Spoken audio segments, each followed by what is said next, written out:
রাশিয়ার বিরুদ্ধে আরও কড়া পদক্ষেপের হুমকি দিয়েছে ট্রাম্প প্রশাসন। ইউক্রেনের স্মরণকালের সবচেয়ে বড় ক্ষেপণাস্ত্র ও ড্রোন হামলার পর ক্ষুব্ধ প্রতিক্রিয়া জানিয়েছেন সাবেক মার্কিন প্রেসিডেন্ট ডোনাল্ড ট্রাম্প।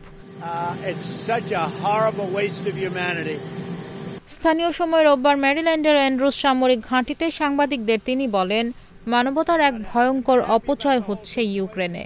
যা ঘটছে তাতে আমি মোটেও খুশি নই, তবে আমার ধারণা বিষয়টি মিটমাট হয়ে যাবে।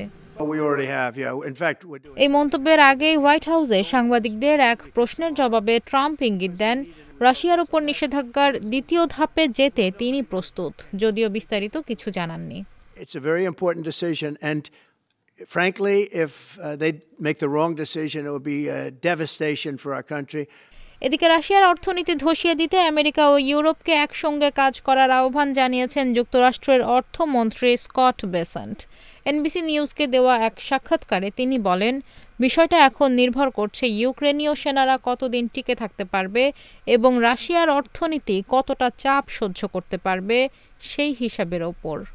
তিনি আরও বলেন, রুশ তেল আমদানি করা দেশগুলোর ওপর দ্বিতীয় ধাপের শুল্ক আরোপ করলে মস্কোর অর্থনীতি ভেঙে পড়বে এবং প্রেসিডেন্ট পুতিনকে আলোচনায় বসতে বাধ্য করা যাবে।